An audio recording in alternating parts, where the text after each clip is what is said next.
Alımdın adaşuusu, alamdın adaşuusu. Kaçat da öyle, kaçmayın. Ayağına çeyin kaçmayın. Nege geldin anda, kelbeli koy menin janazama. Ölgön kişiye en akırkı olgun emnen, vazipan, mildetin bata ağılasın o şol jerde. Ey, menin itimi olup kalsaç, men andan da jakşı adep menen gömüp koyum itимди айтчы, ачык айтайын силерге. Эгерде сен dini практикаңды ошол кыргызча бул котормого байлап туруп жашай турган болсоң, senin жолуң бир. Адашуу. Өзүнүн имамы болгон Ибн Таймияга дагы карама-каршы сөз сүйлөп атат. Биздин бир топ үрп адаттарыбыз бар, динден алынган. Кое уят болот. Кылбасам эл эмне дейт? Имам Матурди рахматулла алейхтин досу тилимди тиштеп отурдум ошол жерде. Мутазилиттер адашкан фирка. Азыркы учурда мен ханафимин деп туруп, мутазилиттер да толтура. Аллах субхана ва тааля иншалла ахли суннат вал жамаат устаздарыбызды Кыргызстанда көбөйтсүн. Бүгүн бир маселе жөнүндө сөз кылабыз. Маселе мындай. Өлгөн бир кишинин аркасында, өлгөн бир кишинин аркасынан тирүү калган бир киши бир жакшылыктарды кылган болсо, өлгөн кишиге пайдасы барбы, жокпу деген сөз. Эмнеге мындай бир маселени айтып атабыз биз? Бул маселени айткандыбыз себеби коомчулукта кээ бир пикирлер бар экен. Эмне деп айтылат? Адам баласы өлгөндөн кийин адам баласына эч кандай жакшылыктар кылынбайт, ыроолонбойт деп айтылат. Ошондой бир пикир бар. Алардан бири мисалы садака, бир өлгөн баланын кишинин аркасынан садака берген болсоң пайдасы жок. Өлгөн кишинин аркасынан дуа кылсаң пайдасы жок. Өлгөн кишиге сооп багыштасаң пайдасы жок. Өлгөн кишинин аркасынан Куран окусаң, окуп туруп Курандын соогун багыштасаң пайдасы жок. Зикир кылып зикирдин соогун багыштасаң пайдасы жок. Намаз окуп намаздын соогун багыштасаң пайдасы жок. Сыяктуу кээ бир пикирлер бар. Жок эмес, бул пикирлер бар. Бирок бул пикирлер маселесинде биздин ахли суннат вал жамаат мазхабыбызы, Матурди мазхабы эмне деп айтат деген суроо. Эмне деп айтат бул маселе боюнча? Кандай пикирди карманабыз биз? Илгертен бери биздин ата бабалар кайсы пикирди карманган деген суроо. Түшүнүктүүбү? Азыр чаржайт. Чындыгында чаржайт. Молдосу да баары азыр аябай көп. Ошон үчүн кайсынысын угабыз, кайсынысын карманабыз. Кээ бир ошондой бир учурлар болот. Адам баласын калыптан калган дин менен үрп адаты камур жумур болуп калган. Биздин бир топ үрп адаттарыбыз бар, динден алынган. Бирок кийин чыгып туруп, кээ бир пикир айтат. Бул туура эмес деп айтат, динге тиешеси жок деп айтат. Сыяктуу нерселер. Мисалы, жакында болгон ысырапкорчулук маселеси боюнча президент кабыл алган бир эме бар. Аны баардыгыбыз колдойбуз. Бирок эмнеге колдойбуз? Ошол жерди көбү түшүнө албай жатат да. Биз ысырапчылыкты алдын алуу жаатынан колдойбуз. Чындыгында ысырапка өтүп кеткен, туурабы? Биздин мисалы ырым-жырымдар эмнеге кирип кетти туугандар? Ысырапчылыкка кирип кетти. Ал арам болот, ачык эле арам болот. Ысырап деген арам нерсе. Биз ошону колдоп атабыз. Бирок өлгөндөргө Куран окутуу бул жок деген маанисинде эмес. Кээ бирөө ошол нерсени кармап алып туруп бул болбойт экен деп атат. Кой, болбойт деген нерсе жок. Чеги менен болот. Ооба. Бирок биздики чыгып кеткен, нукура байгы илгертен бери кармалган салттан чыгып кеткен биздики. Биздикилер мисалы эмне кылат? Азыркы учурда бирөөнүн аркасынан Куран окутуу, мисалы бата же мисалы ошол Куран окутушат дагы, анан союш, тигиндей мындай. Максаттары башынан эле, булардын максаттары башынан эле кеткен. Эмне? Алла Тааланын ыраазычылыгы үчүн курмандык чалып, ошол курмандыктын сообу өтүп кеткен ошол тууганыбызга, ата-энебизге жетсин максатында эмес. Кайсы максат менен кылышат? Кое уят болот. Кылбасам эл эмне дейт деген жер менен кылдыңбы, сенин ошол союшуң, ошондой эмне кылсаң кыл, булардын бардыгы бир тыйын. Ысыраптан башкасы эмес, күнөөдөн башкасы эмес. Bunun bir maksatı var da эмне эсептен кылынат булардын баары. Анан чакырганда дагы батасы өткөн, таквалыгы билинген, садакага муктачтыгы болбогон. Тескери. Мисалы алганда сен ошону курсагын тойгузган учурда периште Алла пайгамбар сүйнө турган бир инсандарды чакырсаң бир жөн. Сен тандап туруп чакырып атпайсың да. Ошол эле өзүңдүн чакан болгон бир иш-чарага тигини, моуну эмнеге чакырасың? Себеп дегенде сен ага баргансың. Ага да 1000 сом, 2000 сом бергенсиң, ошону чыгарыш керексиң кайра, алсага да алып келиш керек. Булардын баары жок эле нерсе. Чын айтайын, андан кылгандан көрө кылбай эле койгон жакшы. Андан көрө үйдө отуруп алып Куранды ачып күндө бир бет окуп багыштасаңчы, тигинен артык болуп калат дейм. Максатты да бир аз түшүнүш керек. Максатка ылайык иш-аракет кылыш керек. Максатка ылайык. Ооба, бул өтө маанилүү маселелерден бирisi. Бирок жалпысынан алганда, бул маселе боюнча кандай көз карашта деген сөз эгерде туула турган болсо, колумда имам Матурди рахматулла алейхтин досу, жакын досу, биринчи даражадагы шакирти, кээ бир китептерде жакын досу, кээ бир китептерде шакирт деп айтылат. Ана Хаким ас-Самарканди хазреттери. Хаким ас-Самарканди. Хаким деп аталуусунун себеби өтө данышман киши болгон экен, олия киши болгон экен. Хаким деген мааниси ошо. Самаркандтык алымдардан бирөөсү колумдагы китеп биздин мазхабыбыздын китеп негизги булактарынан бирөөсү болуп эсептелет. Бул китеп негизги булактарынан. Бул жерде бир суроо берилдир. Өлгөн адамдын аркасынан кылынган жакшылыктар маселеси тууралуу дегенде суроо кетип атат бул жерде. Пайдаланабы же пайдаланбайбы? Өлгөн адам өтүп кеткенден кийин тирүү болгон адам ошол өтүп кеткендин аркасынан бир иш кыла турган болсо, жакшы бир иш кыла, изгиликтерди кыла турган болсо, анан ошол изгиликтердин соогуну Аллам ошол мархум болгон атамдын арбагына багыштадым, Аллам кабыл кылгынын деп жөнөтө турган болсо, эмне болот деген суроого жооп берип атат. Мисал берип атам да. Түшүнүктүүбү? Өткөндө өтө жаман болуп кетти. Таныштардын бир таныштын энеси каза болду. Таныш бирөө энеси каза болду. Ал бир тууганыбыз менен мамилебиз бар, бирок ал киши өзүнүн бир жамааты бар. Талим тарбия алган, дини билим алган бир жамааты бар. Биз бардык. Бир мечиттин имамы дагы ошол жамаат менен бирге экен, ошондой бир өзүнчө бир жамаат экен. Анан бардык дагы жаназасына сүннөт, жаназага барабыз, буйрук, барабыз, жаназаны окуйбуз. Жаназанын алдында жаназаны коюп, 1 саатка жакын маселе айтты. Бул сүннөткө карама-каршы болгон бир амал. Пайгамбарыбыз жаназаны эмне деди? Жаназага болгон эң биринчи вазифаларыбыздан бирөөсү эмне? Жаназасын батыраак окуп, тезирээк эмне кылыш? Жерге бериш. Bir gün толугу мүмкүнчүлүгүң жарым күндө жерге берүү мүмкүнчүлүгүң болуп туруп 1 күн кармаганың туура эмес. 3 күн маселесин четтеле коелу туугандар. 3 күн маселесин четтеле коебуз. 1 күн толу атайын 1 күн толуну кармак. Болбойт андай нерсе. Жаназаны алып келди эмеге? Мечитке. Мечит жакшы нерсе. Тияққа көп балым мешіт жоқ дегенде 5 вақт намаз оққандар арқасында бір дуа қылышсын, жақсы нәрсе. Мешітке алып келді, бирок 1 саат мурун алып келді. 1 саат турат ошол жерде.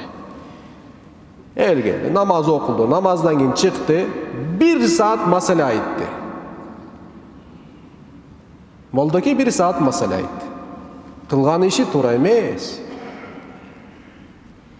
Oşol jerde perişte sүйүнөбү, sүйүnбөйт. Allah sүйүнөбү, sүйүnбөйt. Себеби сен ошол жаназа маркумдун акысына эмне кылып аткан болуп атасың ошол жерде? Кирип жаткан болуп атасың акысына.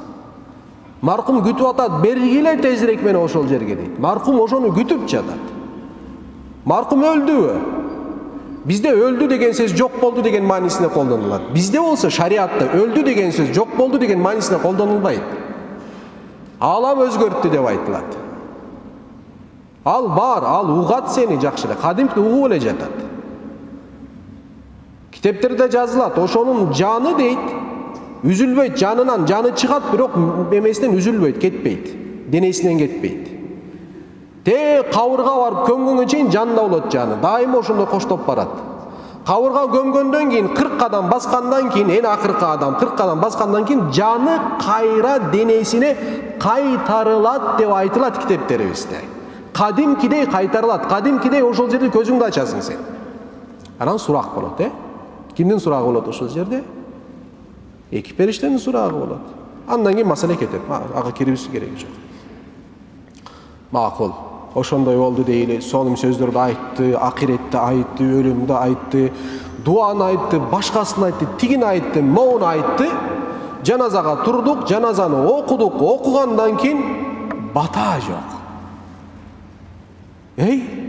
Кана бата? Өлгөн кишинин атынан Алла Субханаху ва Тааланын даргөйүндө биз эмне үчүн топтолдук бул жерге азыр? 200, 350, 500 киши, 1000 киши жаназага топтолдук. Эмнеге топтолдук биз жаназага? Максат эмне жаназадан? Жаназанын ичиндеги дуаларды бир окуп көрсөңүздөр, ал жерде сүрө окулбайт такыр. Себеби маркум болгон, сөөгү болгон бирөөнүн алдында Куран окуу макрух болуп эсептелет. Сен намаздын ичинде ал жаназа намаз деп аталуусу канчалык деңгээлде жаназа намаз деп аталса дагы ал дуа деп эсептелет. Ал сенин эң акыркы өлгөн кишиге эң акыркы болгон эмнең?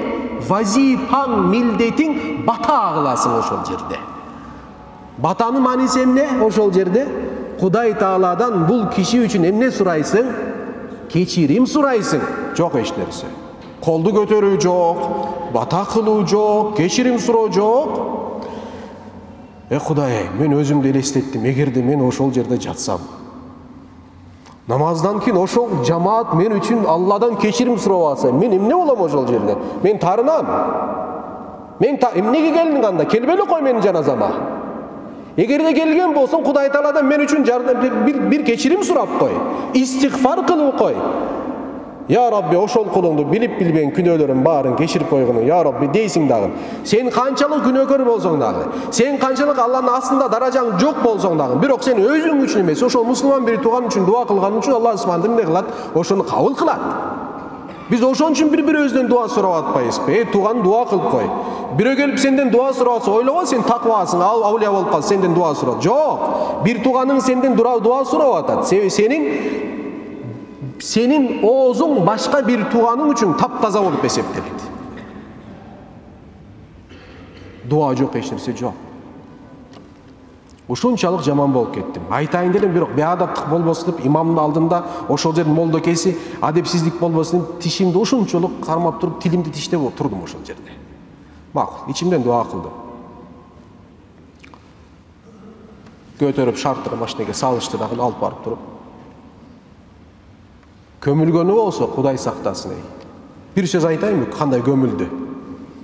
Менин итим өлүп калсачы, мен андан да жакшы адеп менен көмүп коюм итимди, ачык эле айтайын силерге. Айвандай көмүлүп эле кайра. Дуа жок, Куран жок, эч нерсе жок. Көмүлдү дагы кетип, туруп кетип калышты. Токто дедим мен жакындарга, токтогула. Баласы туруп кетип калды.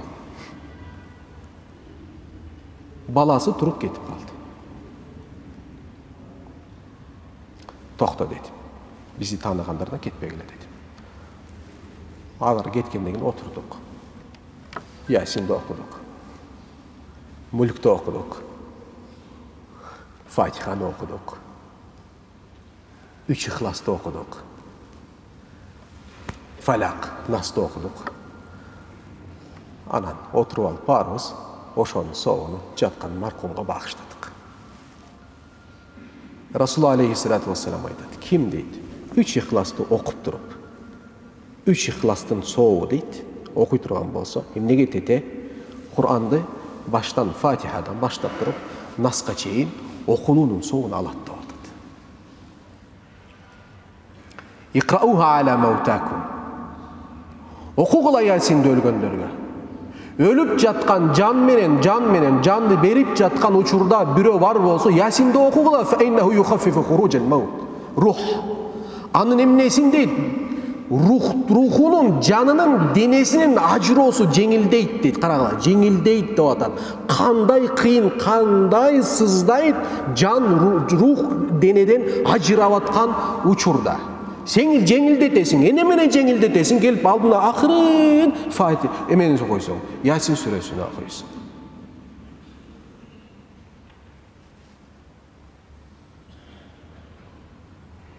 Bulardın bari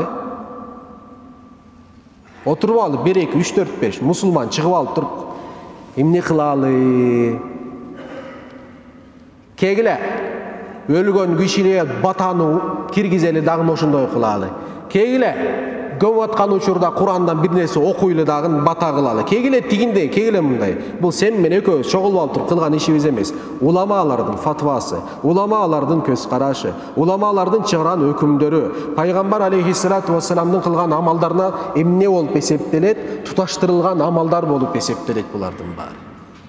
А sen kabul albasan, sen bular yok deysen, bu senin nadandığın bolup eseptiret. Bu senin ilimsizliğin bolup eseptiret. Kaysı kitabını okudun sen Hanefi mazhabı boyunca? Kaysı kitabını okudun sen Maturidi mazhabı boyunca? Bu tura emes dep aytıp atasın.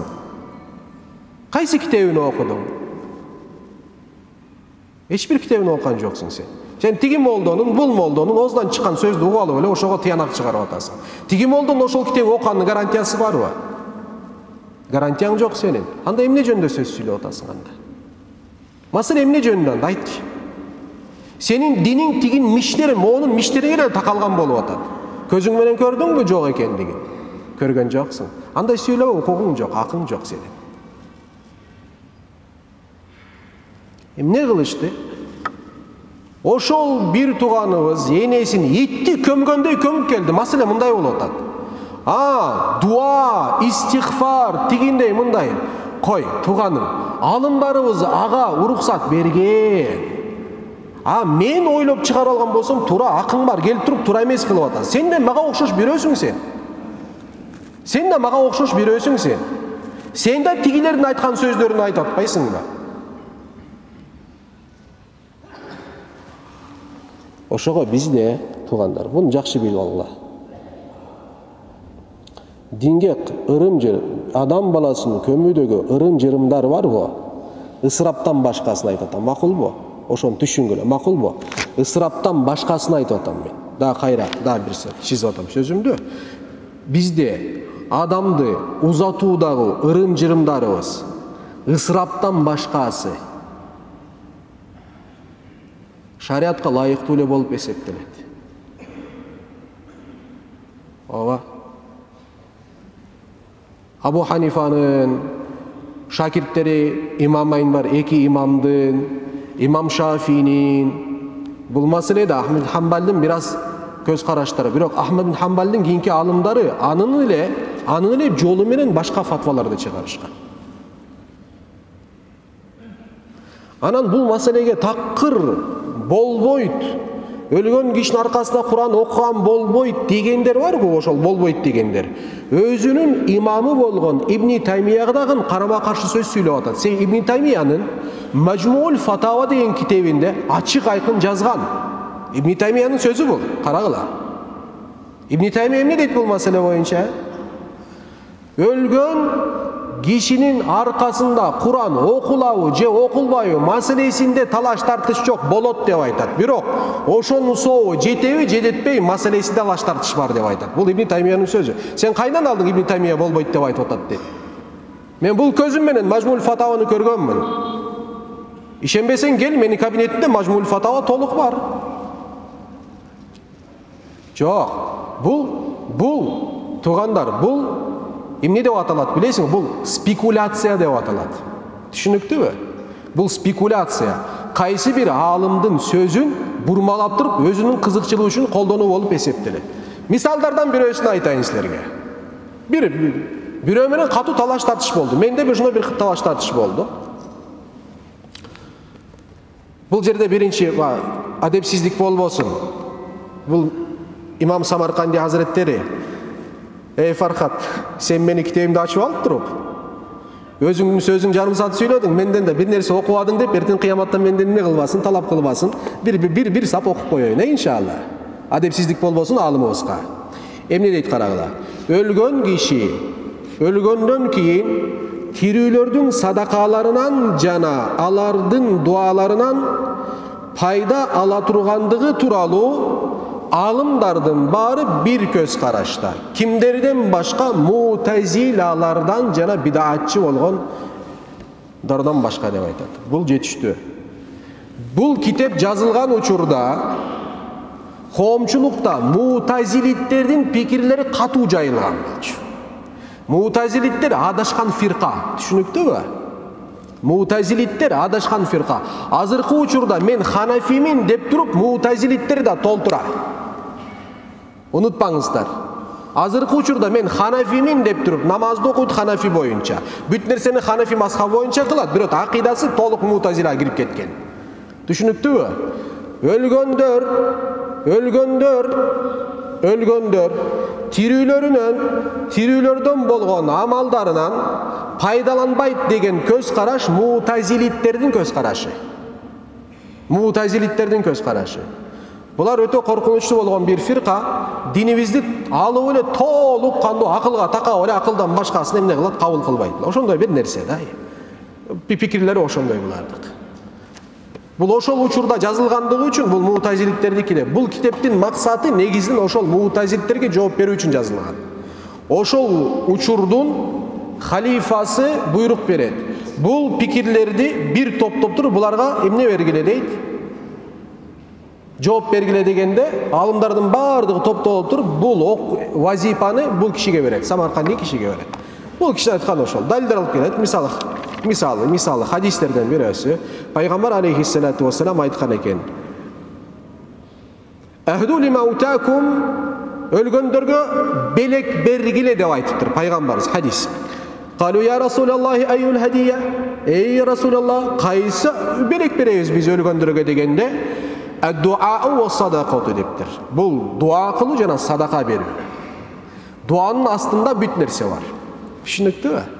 Бул хадис. Андан башка да толтура хадистер бар. Эми мен бир нерсе дейин дедим эле, бул бирок буяка кирип кеттим мен.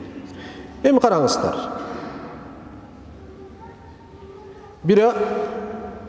Спекуляция деген маселени айтпадым мен. Спекуляция деген маселе өтө коркунучтуу маселе. Ошон үчүн мен дайыма айтам. Котормолорго ишенбегиле. Бир топ Курандын котормосу бар, бурмаланган. Ошол эле азыркы кыргызча барго, Кыргызста бир эле кыргызча мааниси бар бизде, которулган. Өтө көп ката бар. Эгерде сен дини практикаңды ошол кыргызча бул котормого байлап туруп жашай турган болсоң, сенин жолуң бир. Адашуу. Кайталап жатам. Бул сөздүн да айткан сөздүн аркасынамын мен. Түшүнүктүүбү? Качат деп ойлоба, качпайм. Аягына чейин качпайм. Түшүнүктүүбү? Дагы кайталап атам. Кыргызча которулган бул Куран барбы азыркы? Ким дини практикасын бул Куранга байлап туруп жашай турган болсо, бара турган жолу бир. Адашуу. Себеби туура эмес которулган. Эмнеге туура эмес которулду? Себеби бул которуу да тафсир эмес. Tafsir bolsa Kur'an'ın bul tafsiri 10 tom 20 tomga çıkıp ketет.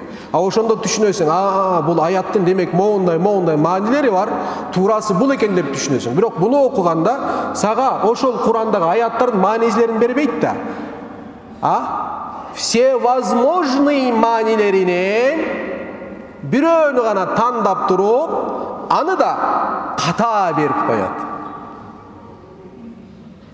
Всевозможный маанилеринен бирөөсүн гана тандап туруп, аны да ката берип коет. Түшүнүктү? Себеп дегенде буну үстүндө мисалдардан бирөөсү, ката болгон жерлерден бирөөсүн айтайынбы силерге. Бул китеп жазылгандан кийин буну кыргыз тилчилер эмне кылат? Кыргыз тилинин стилистикасына салат. Кыргыз тилинин стилистикасына салынган учурда ошол котормочунун жүктөгөн мааниси бир эки сөз же бир эки үтүр же бир чекит менен эмне болуп калат?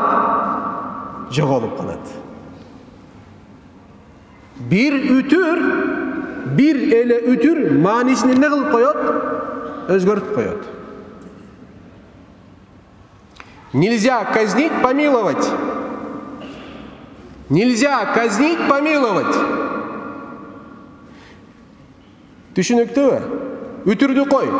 Казниттен мурун коюп кой, казниттен кийин коюп кой. Бирөөсүндө жанды сактап каласың, бирөөсүндө жанды алып каласың. Маселе бир эле эмне? Ütүр маселеси. Ошон үчүн туугандар, сенин диниң акирет маселеси. Акирет маселесине келгенде кайсы бир туура эмес китептерге, пикирлерге эмне кыласың? Ишенесиң, андай эмес. Мен дайыма айтам, илим алымдын көкүрөгүндө болот. Ооба, китептерде сакталат, бирок ошол илимди пайдалуу кылып ким берет сага? Алым берет. Бирок бир нерсе дагы бар, илим максат эмес. Түшүнөктү? Илимди максат кылып алгандар адашат. Илим максат эмес. Илим каражат, максат Алла. Алланы сүйүү, Алла Таалага кул болуу, Алла Таалага жакындап, Алланын сүйүктүү кулу болуп эсептелет. Эгерде илимди максат кылып алган болсо, шайтан алейхи лаанадын айырман калбай калат. Шайтанда илимди болгон. Шайтанды адаштырган илими деп айтылат. Шайтанды адаштырган эмне? Илими деп айтылат. Бирок шайтанды адаштырган илими кайсы илим? Устазсыздыктан улам келген илим деп айтылат. Шайтандын устазы жок эле. Шайтандын устазы жок эле. Адашты илиминде. Ошон үчүн биз айтабыз, устаздын мааниси өтө чоң, динибизде. Алла субхана ва таала иншалла Ахли суннат вал жамаат устаздарыбызды Кыргызстанда көбөйтсүн. Акыйкаттын үстүндө туруктуу кылсын. Адашып жүргөн алымдарыбыз бар болсо, аларга тобо насип кылган болсун, туура жолго түшүүгө Алла субхана ва таала өзү оомат берген болсун. Себеби аламдын адашуусу ошол эле учурда аламдын өлүмү аламдын өлүмү. Алланын даргөйүндө bir alımdın darajası 1000 ibadatköy jönököy kuldan da artık bolup esettelet. Alımdın uykusu karapayımdın ibadatın artık деп айтылат. Бирок кайсы алымды? Ошол карапайым калкты адаштырган алымбы? Жок. Тураны көрсөткөн. Караңгылыкта шамчырак болгон алым болуп эсептелет. Ошондой алымдарды көбөйтсүн иншалла. Ошондой алымдын аркасында да бизге эрчүүнү насип кылган болсун Аллаху субхана ва тааля. Ассаламу алейкум ва рахматуллахи ва баракатух.